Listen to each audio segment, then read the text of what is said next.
Saw, Spaceballs, In the Line of Fire, Mommie Dearest, and more.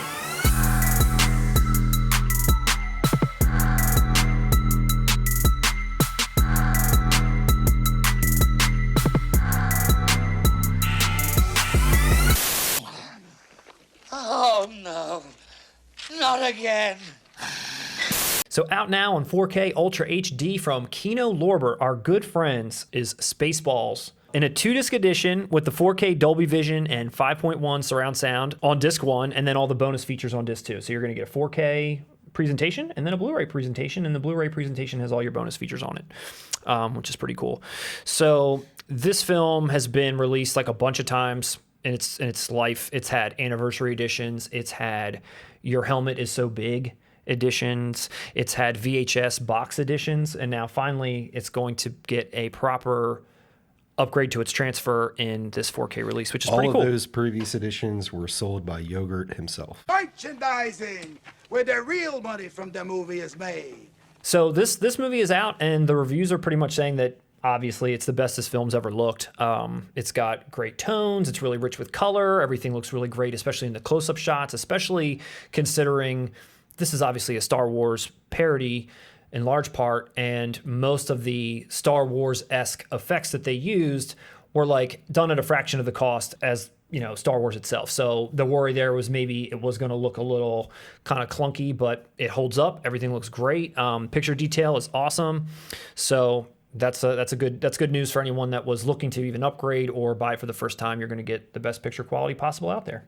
In this release, also, all the legacy features from before. There isn't anything that's new, but everything that was out there before is pretty decent. I mean, you got an audio commentary from Mel Brooks, a look back on Spaceballs with Mel Brooks, Spaceballs, the documentary, film flubs, some kind of like gag reel, all kinds of, watch Spaceballs in ludicrous speed. Wonder how long that takes. And just a bunch of other things. You get a slipcover with reversible art as well. Yeah, so. I love how Kino does this, where they'll get their hands on a title such as Spaceballs. They did this with Trilogy of Terror, and they kind of go all out with these random, not random titles, but I suppose lucrative ones. This is one of those movies that I feel like our generation like killed in like that VHS era, and I feel like that's when I probably watched this movie so many times, so often, and probably on TV too. I'm not sure 100%, but I feel like since ever owning it, I think I've probably watched it like once, maybe twice. You know, it's like just not something that I've revisited as often as maybe I did a lot earlier in life or around that era. Or maybe it's just because I'm completely just burnt out from watching it so many times. I grew up on this movie. Yeah. Like I said, as you said, everyone in our generation did. I saw this so much as a kid. I saw it more than Star Wars. I don't even think I understood it was a Star Wars parody. Yeah. I was maybe 5 when I saw this for the Planet first time. of the Apes, I had no idea what they were talking about in that movie, referencing Planet of the Apes. And the alien joke. Oh no, not again. No, it's a staple. It's a classic. Yeah, Classic. no, I agree. And it's funny, too, because other than Men in Tights, this is the only other Mel Brooks movie I've ever seen. And I know. And there's like Blazing Saddles, Young Frankenstein, History of the World. Like, I've wanted to see those movies, and they're on my list to see. It's just movies I just never got around to seeing. Well, immediately start with Young Frankenstein or Blazing Saddles. Those are the two. There's some I've missed. I haven't seen every Mel Brooks film. Is Spaceballs the one movie in his catalog where real Mel Brooks fans are kind of like, this isn't the one to love? Like, you should be loving this one. That's like a fart. You know, like this is like, or is it treated equally amongst his films? Is Blazing Saddles better? Would people say that? I mean, is that kind of where, better. is that, yeah, is that like the general consensus? I mean, as far as like his catalog, where does Spaceballs fall as far in as there? I'd say it's probably in the middle. He has worse movies than Space. I mean, well, I say worse. I like Spaceballs. Spaceballs is not a bad movie. Yeah. Robin Hood Men in Tights is worse. Dracula Dead and Loving It is worse. You mentioned History of the World, which I have seen. I would put Spaceballs above that. Thanks. So it's somewhere in the middle. Okay. It's not Young Frankenstein or Blazing Saddles good. And as a 4K king, you need to get out there and watch those immediately. So Are either of those on 4K? as a 4K king, I do not know. Okay, we'll edit that right out. Well, maybe Kino will put out some of these other ones in 4K. I wonder why they got their hands only on, or do you think they got their hands only on Spaceballs? I mean, I'd imagine. You asked about what Spaceballs ranking is as far as Mel Brooks' catalog. It would definitely be. I'd say the most recognizable. If I met someone who was 20 years old and they told me they saw Young Frankenstein, I would be surprised. If they told me they saw Spaceballs, I wouldn't be shocked. It's a little bit more in the I guess it's more pop culture. It's just in there a little bit more because of the Star Wars element, maybe. I mean, it is a little bit more that that porridge, the Goldilocks age. It's like the sweet spot for everything. And the sweet spot of when it came out, also. It's the 80s. Blazing Saddles, is that also a little bit more like farcical, or is there more? The whole thing's a satire, right? dude. But is it more? Is it smart? Because I feel like what I gather from Blazing Saddles is that it's smart, whereas I don't think that Spaceballs is dumb, but I feel like there is a little bit more like dumb, like dumb jokes. I am your father's brother's nephew's cousin's former roommate. What's that make us? Absolutely nothing. Which are funny, I laugh at, but exactly. No, you're exact. There's bite to Blazing. There are satirical elements. It has something to say. Yeah. Where Spaceballs is just a parody, essentially. You're spot on with that. Would Criterion or someone try to latch themselves onto a Blazing Saddles? Is that kind of his? I think so. Is that kind of well, Criterion standards of preserving, culturally important or aesthetically important films, Blazing Saddles definitely fits that bill. Yeah, that's why I thought of it, because I knew, like I said, I've never seen it, but that's just been my impression, and that's maybe where I could it see belongs. them doing maybe The Producers or something before that, but in my opinion, Blazing Saddles would be a worthy entry, and Spaceballs would not to Criterion. So that's a good. That's actually a good. Yes. They belong on Kino. But no, I mean they're providing once again just a basic but well-rounded package. You're getting everything that you wanted before. You're getting a slipcase, the original art, by the way, I am not a some Kino bullshit. fan. I am a Kino fan. All right, Kino, send us a copy. I knew it. I'm surrounded by assholes. I want to play a game. So out May 11th on 4K Ultra HD is Saw Unrated. This edition is coming with Dolby Vision presentation as well as a Dolby Atmos track, and it's going to be released in a regular edition, and then also Best Buy has a Steelbook edition, and then France is also getting their own version of a Steelbook with different art than the Best Buy version. So, you kind of have a few choices to pick from. This movie was released back in 2006 on Blu-ray. It was kind of like the beginning of Blu-ray, so to speak. And, it was kind of like one of the earlier titles that came out. And I actually had it on DVD prior to that. The DVD was in this really awesome, like hard plastic case that had a slip around it that had this red blood gel with this saw, like a circular blade kind of floating in it. Yeah, so I have it here. This was the DVD that came out originally. Like, I had never seen a case like this before. I mean, it's interesting right now. I forget how long this took, but it took a few years at least, but the blood that was in here along with the saw is now clear. Other than that release in 2006 on that Blu-ray, there was also some 8-film collection that they put out, which it was, I think, 4 discs, 8 movies spread across there. So it was kind of like a real cheap kind of cash grab to kind of throw everything together. They didn't put any love into some kind of box set for it, which probably makes sense because they put another one out every so often anyway. So on this new release, you're getting all the legacy features that were on all these previous releases. You're not getting anything new at all. You're getting some audio commentaries from pretty much everybody involved with the film, including James Wan, including Lee Wannell, who was a writer, and he was playing opposite Carrie Elways in the bathroom. And then there's the original short film of Saw that got this movie launched for these two guys. So you're going to get that if you're interested, and then some trailers, storyboards, just some typical kind of stuff that you just skip over most likely. So really just buying this for the upgraded quality in the disc. So if you've never bought this movie before, now is definitely the time. I've never owned this on anything other than this DVD. So I do think that this will probably be the time where I'm going to upgrade, and I probably am going to go with the Best Buy Steelbook, which I know we talk a lot about Steelbooks and how shitty they look, but the Best Buy one is pretty decent. I do like how some of these more recent Steelbooks I've seen have slip covers on them. I don't know if that's kind of like the initial run of them will have it. Best Buy really does have kind of a lock on the Steelbook game. Yeah.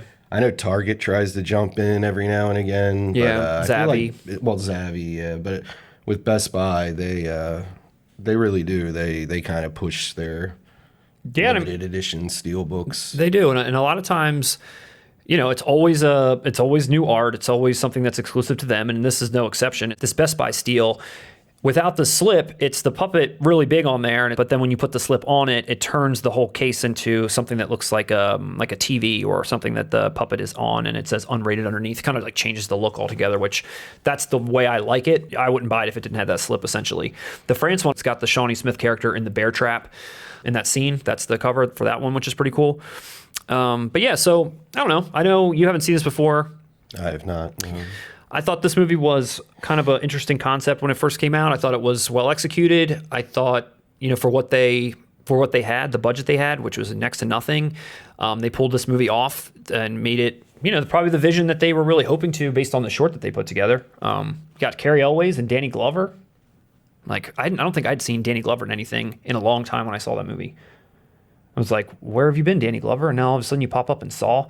And he kind of is playing like the Murtaugh character a little bit. He's kind of like too old for this shit. I'm too old for this shit. I'm too old for this shit. I'm really too old for this shit. You go first. I'm too old for this shit. One of the main criticisms you could probably throw at this movie was that the acting was a little shaky at times. I feel like there was a couple of takes where you kind of like maybe cringed at like something Carrie Elways said, or maybe cringed at something someone said, and which was kind of interesting because these aren't amateur actors, but I just feel like they didn't have a lot of time. They didn't have a lot of money. They just had to take, the first few takes that they could get and just go with it. So that's the only thing that I remember feeling was a little clunky. Other than that, I thought it was like perfectly executed for what you were going in expecting.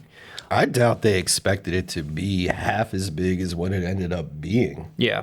I thought maybe they'd think it was just a little indie horror film that would probably live on cable or something, but this ended up being a smash. Yeah, it was huge. And like, I don't think they anticipated it being 9 films later. They definitely didn't see this being some kind of Nightmare on Elm Street or Friday the 13th sort of, huge collection of movies with this Jigsaw character being the head of it, The character himself, I don't think is very compelling. You don't know me. And I think it's the traps that are what makes it. And it's, in a weird way, it's like not a slasher, but it's like, what do you call it? Like a torture porn kind of thing. That's maybe not so much the first movie, but it keeps going that way. It's like, how many more crazy traps, how many more different ways can we kill people and maim people? And, I mean, that's what slasher sequels become also. Yeah, it's right. Just how is Jason going to kill this camper? I actually, in a nostalgic way, appreciate how many sequels there are to this, just as a concept, since I've never actually seen them. The thing that they hung their hat on, I feel like, for this movie was that there was a cool concept, like I mentioned, really well done and so on, but they try to pull the rug out from under you at the end, and it worked in my case, but I know there were some people that kind of saw it coming, and, but they didn't stick the landing for this kind of movie. I feel like you would just write it off. So Saw is the M. Night Shyamalan of horror franchises. It kind of was in that way, where there was just a really cool twist out of nowhere that you thought they wrapped up the movie, but they really didn't. And then the problem with that was, and probably like M. Night Shyamalan too. That's what I'm saying. It became defined by it has to have. I got to have a twist. Yep. I've got to try to fool. Yep. I got to try to fool the audience. M. Night, I think, kind of started dropping that a little bit, thankfully, but I don't think a single one of these Saw movies did. I think there was a twist ending that was added to almost every single one. A lot of times it was a callback to even the original movie. There was a callback to the original movie in the second film. There's a callback, I think, to the second and first movie in the third movie. There's like a lot of different things that they try to do to manipulate the timeline. Like, this is happening simultaneously, and all of a sudden we're in the same room as the first movie, they kind of like do a lot of that kind of shit. But again, Jigsaw keeps coming back. I don't think he's a compelling villain. He's no Jason. He's no Freddy. He's no Michael Myers. He's no Pumpkinhead. I didn't have anybody else. Isn't he only one movie, Pumpkinhead? No, there are Pumpkinhead sequels, but...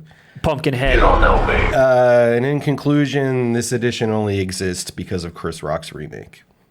Yes, and you are absolutely right. I feel like it's got to be the case. I was actually pretty surprised at Chris Rock's involvement and how passionate he was. And I feel like I'd heard about this movie for at least a year before, maybe even longer, where Chris Rock himself was trying to just get a new Saw film off the ground. Like, that was the only tidbit of the news story, and there wasn't anything else. And I was like, that's kind of strange. Why? Like, why him? That's really odd that he would try to pick up the mantle of the Saw franchise and try to get another episode in there, like a reimagining of it or something.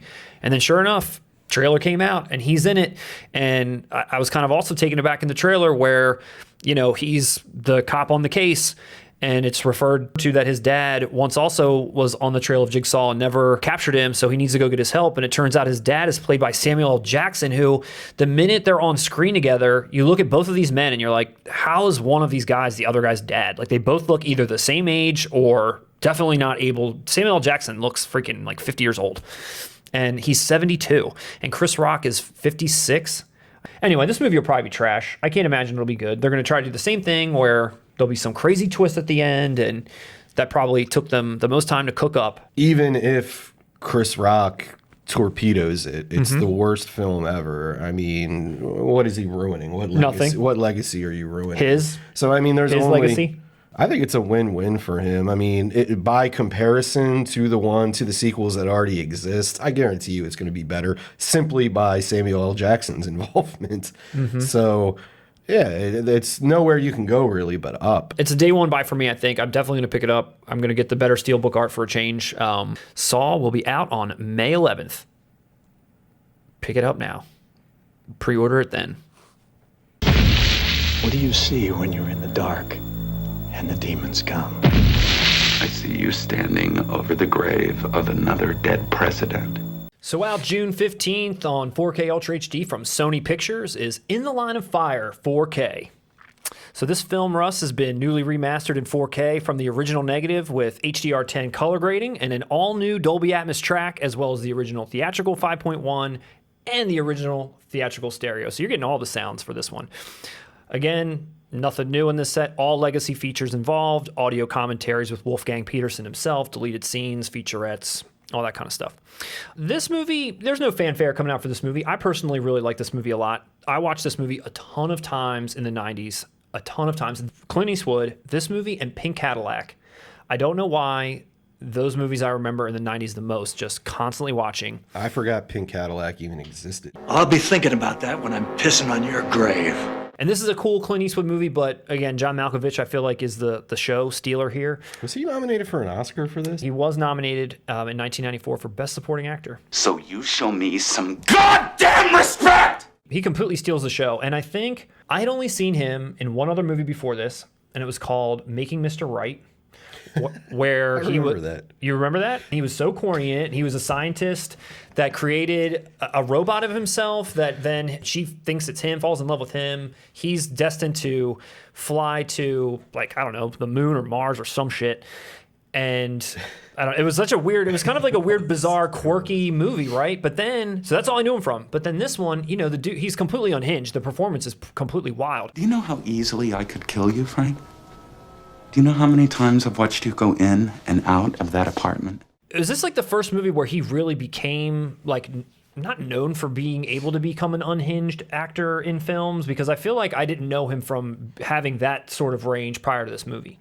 And I feel like he's parodied at this point for being this, like, intense, enraged, goes from, like, being super quiet to being completely enraged in, like, a matter of seconds. Top 10 things that sound creepy when they're said by John Malkovich. Number 8.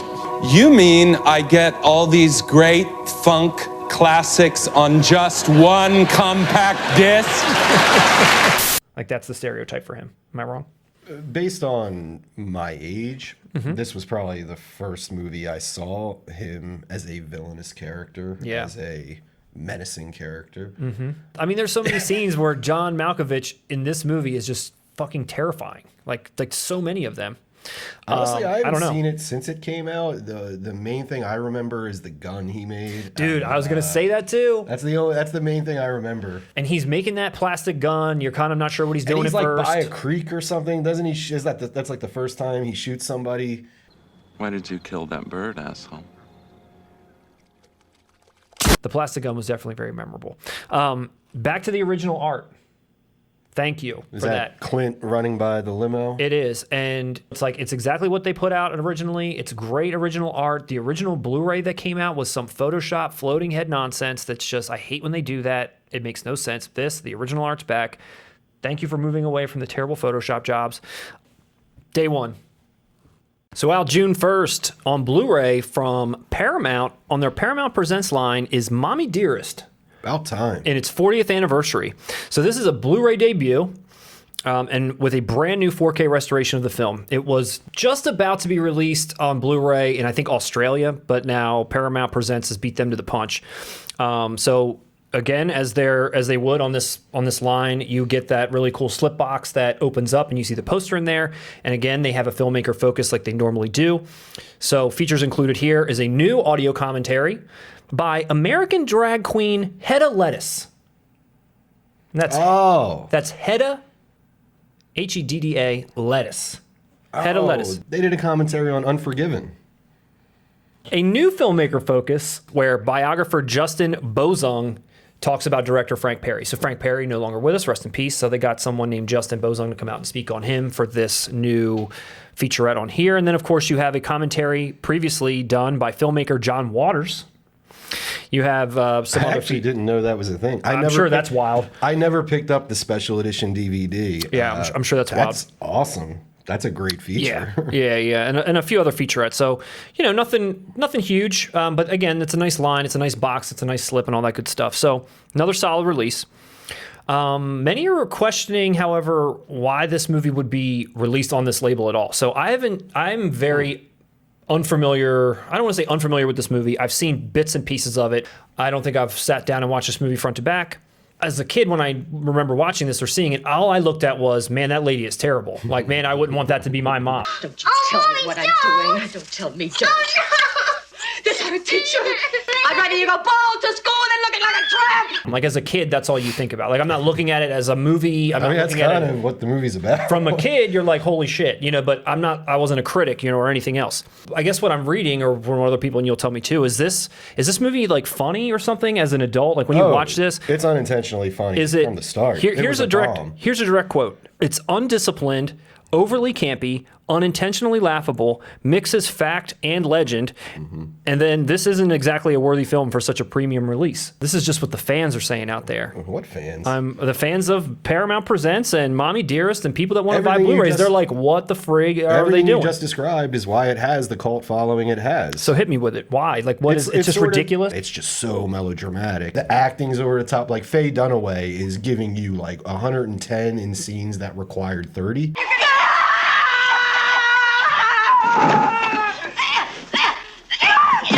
Yeah, things like that. Yeah, I got you. It's campy and it's hilarious and it works. It's entertaining. Is her performance Oscar worthy? Is it just legendary for being that over the top?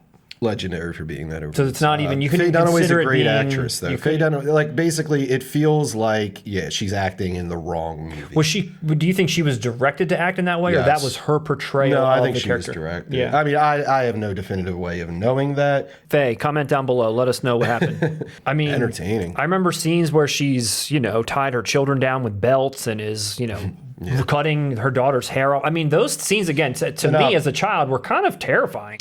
You live in the most beautiful house in Brentwood, and you don't care if your clothes look undispatched from wire hangers. So what you're saying is now, if I revisit this movie as an adult and I'm not looking at it from, oh my God, I don't want my mom to do that to me, I will be laughing at the abuse that's being rendered on these children. Yeah, you're laughing at the performance mostly, and you're laughing at just how awkward the entire thing is. Are you picking this movie up? Are you going to get this movie? Yes. You're going to buy this movie? Day one. Wow. I've seen it more than once. I'm a fan. And you will put this on specifically just to have a good time, like to laugh, not to take it seriously. Like that's the sole purpose of this movie. Okay. It's definitely comedy more so than that wasn't intended, but that's how it is to be viewed. Do you think you'll check out the Head of Lettuce? The John Waters commentary. I bet you that's pretty incredible. wild. Even if I had never seen Mommie Dearest, I would probably pick this up just to hear John Waters talking about Mommie Dearest. Nice. Okay. Well, there you have it, everyone. You heard it here first. Out June 1st on Blu-ray for the first time. Mommie Dearest 40th anniversary. This 4K King is going to pick it up day one, sight unseen.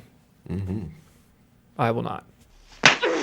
So Shout Factory put out some news the other day. They're releasing a couple of new titles here, including Brotherhood of the Wolf, House of Wax, Little Big League. Little Big League on Shout Select. That's kind of funny. On July 27th is the Dead Zone Collector's Edition. The Dead Zone Collector's Edition. So with the Collector's Editions from Shout, you're going to get a little bit more than normal, which is pretty cool. You're definitely going to get a slipcase. You're definitely going to get probably some limited edition poster and some other stuff if you order it directly from them. There aren't really any details at the moment about this release as far as the transfer is concerned, but they do promise a new HD master of the film with bonus features that you would probably come to expect from them. But again, there hasn't been really any news on that. There is new art involved. It's not horrible, but they also have the original art. You can swap the insert out for the original art if you want, which is always nice. You do get an 18 by 24 poster if you order direct now through Shout, and it's for about $30. So this is pretty cool. I think there's a lot of fans, a lot of people out there that are going to be really excited for this. This is the first time the Dead Zone's been released on its own. So initially, you could get this movie in a Stephen King 5-pack that came with Silver Bullet, the Pet Sematary movies, and some other stuff.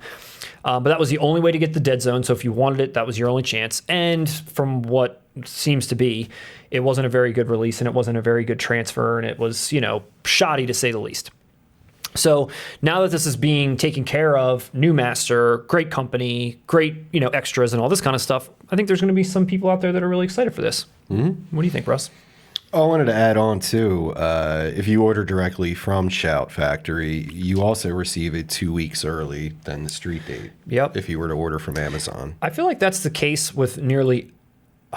I can't maybe not say all, but almost every shop that I've purchased something directly from, I always feel like I get a shipping notice weeks before, or at least a few days before. It's nice. Yeah, it's awesome. It's a nice touch. It is. Gets you going direct to the source. Yep. No, definitely. And I know you and I have talked about this movie several times before, but we both said the same thing, that we kind of always just forget that this is a David Cronenberg movie. Yes. Yeah, it's kind of weird that this is one of his movies in his catalog. And I know you've got some thoughts on whether or not this is like some of his lesser work or not. For me, it's one of Cronenberg's lesser films. Cronenberg's a great filmmaker. Yeah. So even a lesser Cronenberg film is better than 90% of most filmmakers. Yeah, and I feel like this could just be me. Maybe it's some weird thing that's like in my head that I can't get out of. But whenever I watch a Stephen King movie, like horror movies, novels that are put to screen or something like, or even some of his TV movies, things that, have his name on it, I always just kind of lump them all together as if they're just the same thing. It's like, it's not, it's this director put this, it's Stephen King. Like, I'm watching a Stephen King movie. That's what it is to me. Like, I can't even discern that it's David Cronenberg. There are some exceptions, but generally I agree with you. And that's pretty much why I forget this is a Cronenberg film. I associate it with Stephen King first. Yeah. But if you say The Shining to me, I'm Kubrick first. You're right. There's a couple, to me, there's a couple I'm out there. De Palma first. Maybe like the first Pet Sematary. First Pet Sematary, I'm Mary Lambert first. Mm-hmm. I even know who made that. Booyah. But 4K King. for the most part, I'm with you. And this feels like Stephen King cable. Yeah, a lot of them just feel that way. And this kind of did. It felt like it's like TV movie feeling. You know what I mean? Like this one I do enjoy. I feel like the Christopher Walken element elevates this material to what it is. I mean, his acting, his character, similar to John Malkovich, where he gave such an incredible performance, he's then later parodied for that same kind of energy. Tomorrow, you're gonna buy a cup of coffee. Yeah? Then you're gonna hail a cab. Does the cab crash? No. You're gonna leave the coffee in the cab. Okay. I feel like Christopher Walken suffered from that too. There's some scenes in this movie, some lines that he says that are meant to be 100% serious, but if he was in a movie and said them today, you would laugh your ass off. You know the scene where the kid he's like tutoring, he's getting ready to go to an ice hockey game, and he foresees that the ice is gonna break. The ice is gonna break! That is such a quotable line, and just is like the funny Christopher Walken. It's hard to not watch that movie now and kind of feel that way when you see him. I don't think that specifically started with Dead Zone, and I don't think that's Christopher Walken's fault in Dead Zone. If anything, that's Cronenberg's fault. The acting or the directing. For making a film, as we just said, feel like a TV movie. Of course, if Walken's giving it his all in a TV movie and he's got that voice and those mannerisms and that cadence and manner of speech, it's going to be funny. It's intense. Seeing Christopher Walken in a soap opera-ish style is going to be funny. But that's what I'm saying. I feel like it wasn't. And I feel like it was sincere and it was intense. It was an intense performance. But now that you've been clued in a way to his sense of humor or to the fact that it can be parodied. You don't think he's menacing in True Romance? No, definitely. And I think he's menacing in this movie. I feel like I've personally been tainted to Christopher Walken as he's now someone to laugh at, not like to poke fun at his ways. And then you go back and you watch True Romance and you're like, oh, what a great performance. But it's like, oh, it's Walken, you know? It's like, oh, he's silly. I don't do you know that. what I mean? I don't have that. I can separate the lore, I can separate SNL Walken. And welcome to Christopher Walken's Celebrity Psychic Friends Network. Call this number now. All it takes is a phone and an open mind. No one will know.